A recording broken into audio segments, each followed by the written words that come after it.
Hey, it's Ann Wilson. I want to talk today about the most juicy wealth principle there is. This is wealth law number one, and it's the amazing concept or law in this world called compounding. And I can geek over compounding all day because it truly is one of the most important principles that you need to get working for you to have generative growth, success, financial expansion in your area of your life. And you've got to get it working for you. But it's also one of the areas of life that is the most misunderstood, the most abused, the most confused concept. So let's dive in a little bit more. What are we talking about when we're talking about compounding? So in relation to your financial well-being, compounding is where you take a little bit of money and you invest it. You get it working for you in the form of an asset. That could be stocks and shares, that could be through investment property, that could be a low input business, but something that can earn income or grow in wealth for you in terms of growth. Now that growth then gets to work for you, and it then earns you more money and grows in value.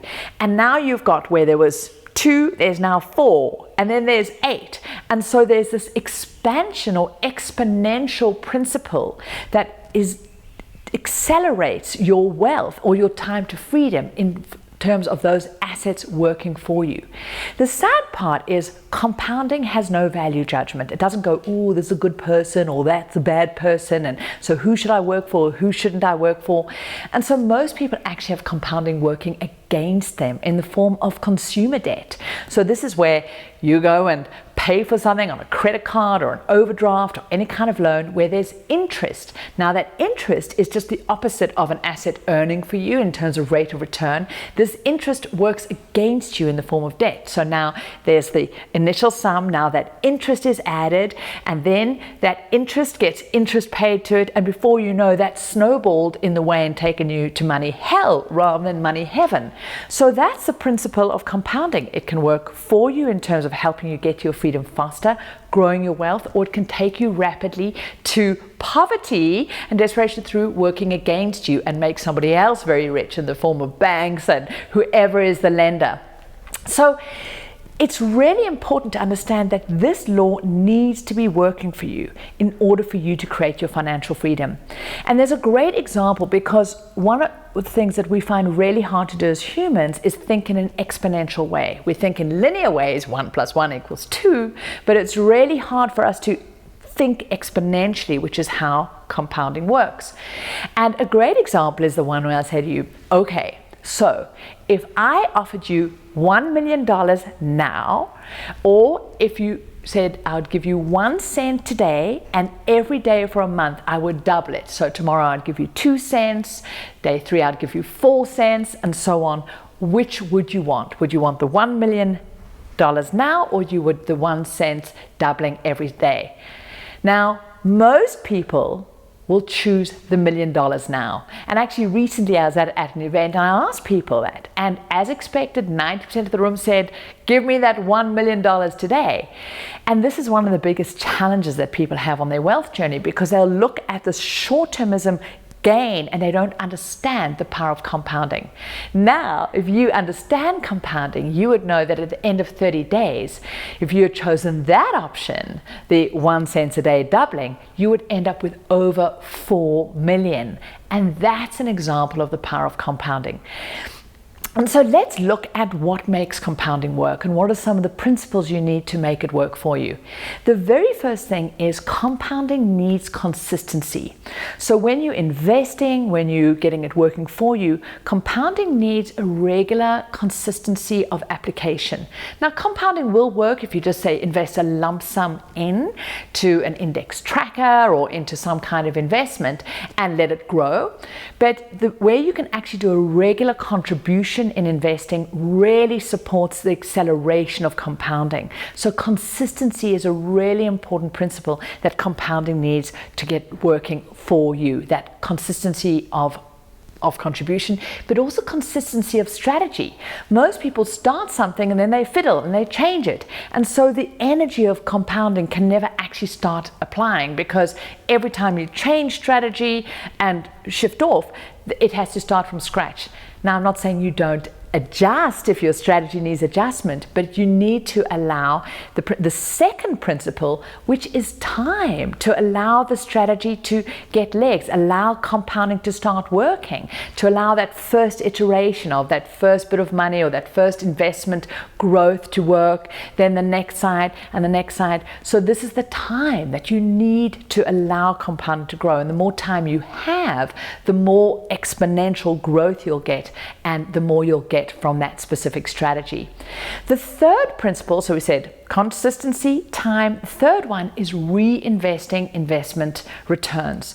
So many people rob themselves and they prevent compounding working by they'll just get something working for them. They'll just get an investment going and then they want to eat off their investment too soon. They want to feed on those dividends, or they want to immediately start, living off the income from that property investment, instead of going, hang on, compounding needs me to reinvest those investment returns. So with those returns from your money, from your investment, you want to buy more investments. And that's, remember, the principle of compounding. So you've got to be reinvesting. That's the third key principle. And then the final one is it needs you to go off and live your life and stop fiddling. Compounding is a bit like yeast that when you create bread, it first needs you to trigger it by some actions, by you creating that asset for it to work. Then it needs, so that will trigger the action of that yeast growing. And then that bread can start expanding. And then it needs to go in the oven and given time to prove and expand and grow. And again, most people fiddle. So that's the really key principle, is go away, leave it alone, and let compounding do its work. Most people fiddle with their investments and sabotage themselves and don't do those key elements. So that is about compounding working in specifically your money life. But when you think about it, compounding actually works in every aspect of our life, that same principle.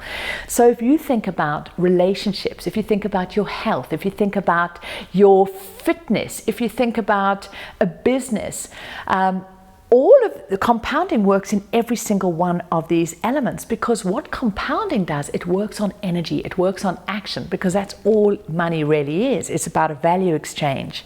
And so when you can apply compounding in each of these areas, say, in business, what is it that you need to be more consistent with? Are you compounding on actions? Are you compounding on your learning? Are you giving space and time for a strategy to work? Or are you leaping around all over? In your relationship, are you applying compounding? Are you consistent with your engagement with your friends, your intimate partnerships? What are you investing? Are you reinvesting those returns so that you can get the results you want? In your fitness and your health, do you jump from one fad scheme to another, or do you actually allow a healthy eating regime or maybe a workout regime to actually do its job?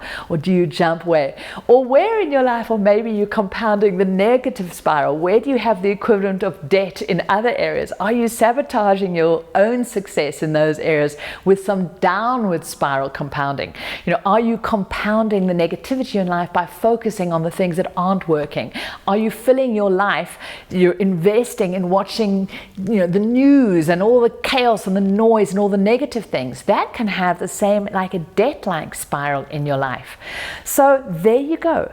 That is a mini masterclass on the juiciest concept called compounding. And I would love to know in the comments below, where in your life are you using compounding for the upward spiral and taking you more towards your wealthy, juicy life? And if you're truly brave and courageous, share with me, where have you been maybe using compounding against you, and an area of your life that you need to get it start working for you. Be more consistent with your application, give yourself time, stick with a strategy, and leave it alone and let it work. So I'm Ann Wilson. If you're watching this anywhere over than over at thewealthshift.com, head on over there, leave me a comment. There's lots of great juicy content there, and let's keep getting you towards your financial freedom one step at a time.